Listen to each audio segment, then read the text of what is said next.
쌀누룩 직접 만드는 거 어렵지 않을까 생각하시죠? 제가 클래스 회원님들 보니까 딱 한 가지만 지켜주시면 바로 성공하시더라고요. 오늘은 쌀누룩 만들 때 절대 실패하지 않는 그 딱 한 가지 방법과 또 다른 성공하는 비법들도 알려드릴게요.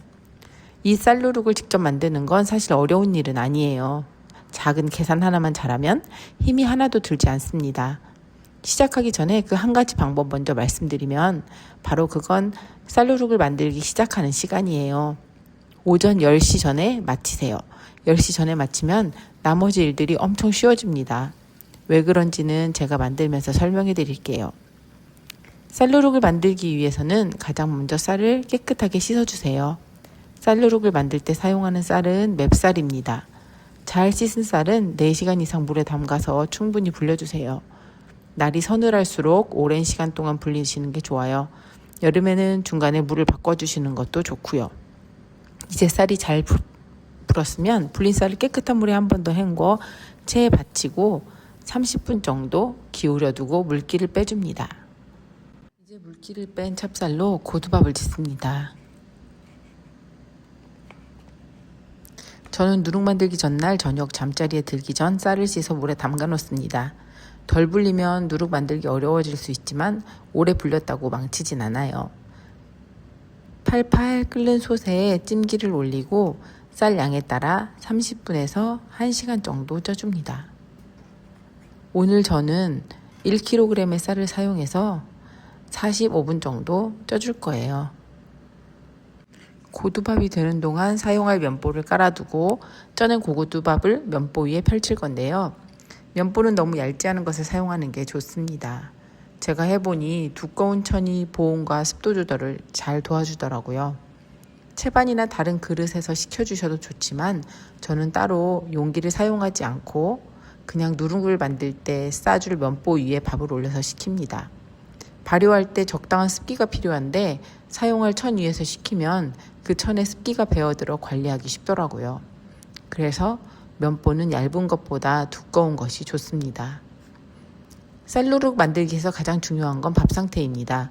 이 부분은 생각보다 많은 분들이 그냥 가볍게 넘어가시는데요. 자, 주걱에 밥 하나도 붙지 않죠? 사실 누룩의 절반은 여기서 이미 결정된다고 봐도 괜찮습니다. 전체적으로는 고슬고슬하고 속은 촉촉하게 입자가 살아있는 상태의 고두밥을 만드는 게 가장 좋습니다. 이제 균을 뿌리는 단계로 넘어가면 여기서 중요한 건 밥의 온도와 얼마나 고르게 뿌리느냐입니다. 손으로 만졌을 때 따뜻하다 정도의 온도, 약 40도 정도에서 하는 것이 가장 안정적입니다. 저는 고르게 뿌리기 위해서 카페에서 시나몬 뿌릴 때 사용하는 용기에 균을 넣어 살살 뿌려줍니다. 밥을 넓게 펼쳐주고 쌀알 하나하나에 균을 묻혀준다는 느낌으로 뿌린 후 살살 비벼줍니다.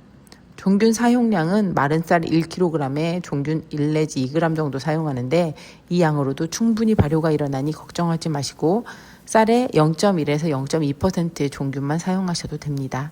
처음 하시는 분들은 0.3% 정도로 저보다 약간 양을 늘려서 시작하시다가 익숙해지시면 양을 줄이시는 것도 좋으실 거예요. 밥이 너무 질게 되면 끈적이는 쌀알 사이에 공기가 잘 통하지 않아서 균이 숨을 쉬기 어려워지고 표면이 끈적이다가 시간이 지나면서 쌀알이 코팅되어 버려서 균이 쌀알 안쪽으로 들어가지 못해요. 그러면 발효가 고르게 진행되지 않죠. 반대로 시작부터 너무 건조하면 습기가 있어야 잘 발효하는 균이 살기 어려운 환경이 되겠죠. 그래서 손으로 살짝 풀었을 때 쌀알이 서로 붙지 않고 풀어지지만 밥알을 누르면 으깨지는 그 느낌을 기억해 두시면 좋아요.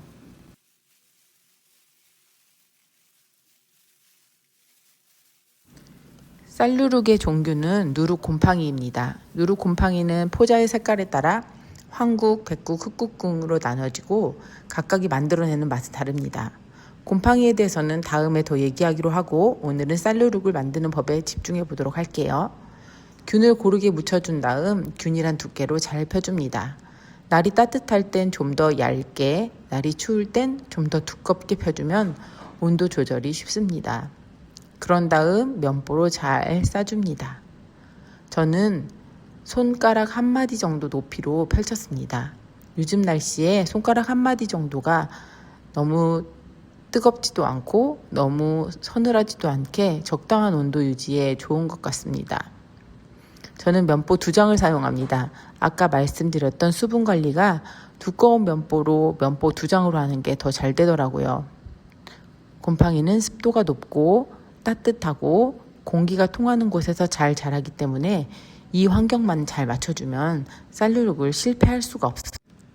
자, 그런 다음 수분 조절을 위해 식품용 비닐로 한 번 더 감싸줍니다.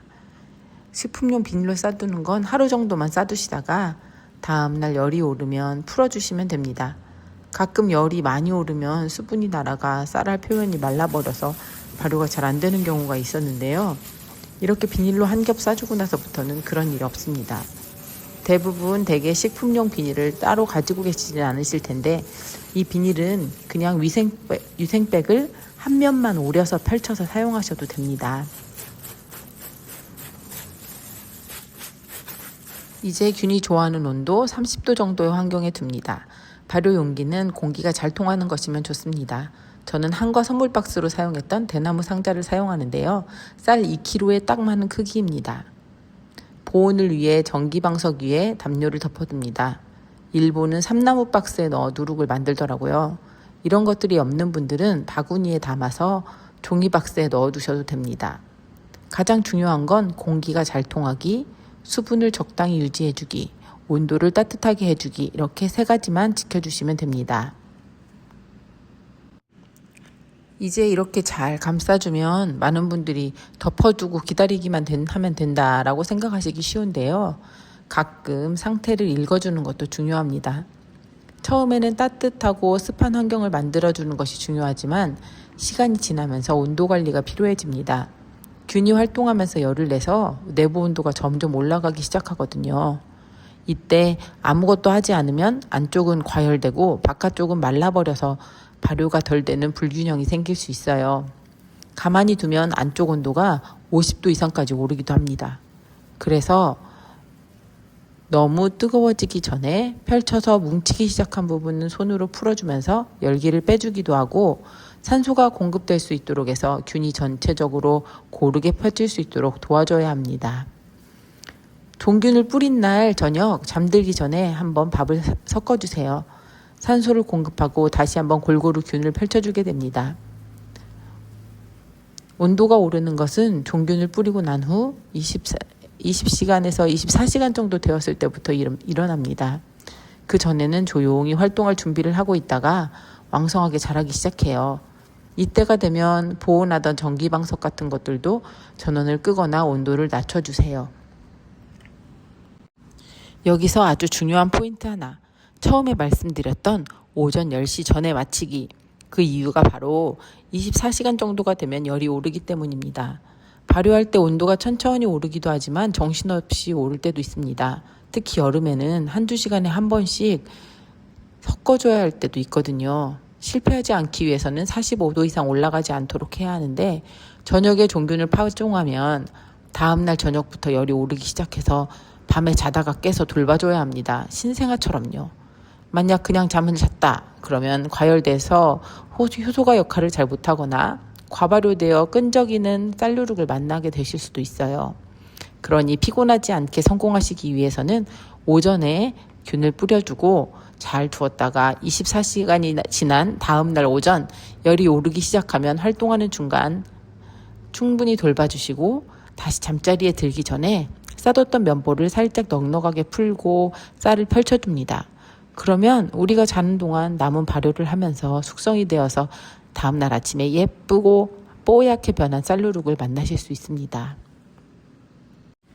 이렇게 하나씩 보면 과정이 길어 보이지만 사실 핵심은 아주 단순합니다.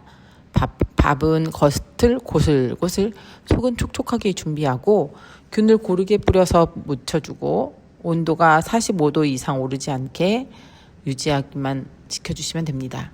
이 기본만 지켜도 쌀누룩은 훨씬 안정적으로 만들어집니다. 특별한 능력이 필요한 작업이라기보다는 조그만 변화들을 놓치지 않고 관찰하는 과정에 가깝다고 보시면 좋겠습니다. 처음에는 조금 번거롭다고 생각될 수 있지만 한번 흐름을 경험해 보면 생각보다 단순하네 라는 느낌이 분명히 드실 거예요. 그리고 만들어진 쌀누룩이 귀여워 보이실지도 몰라요. 이렇게 직접 만든 쌀누룩은 누룩소금, 누룩간장, 누룩젓갈, 미소, 미림, 쌀요거트까지 다양한 발효 음식으로 이어지는 시작점이 됩니다. 꼭 지켜야 할 점을 정리해보면 쌀은 맵쌀을 사용한다. 아침에 만들기 시작한다. 밥은 고슬고슬하게 짓는다. 겉은 보송, 속은 촉촉. 절대 질면 안 되고 덜 익어도 안 된다. 덜 익었을 땐 좀 더 쪄주시면 되겠죠. 균은 최대한 균일하게 뿌려준다. 쌀량의 0.1에서 0.2% 정도만 뿌려도 충분하다. 첫 하루는 온도와 습도를 잘 유지해준다.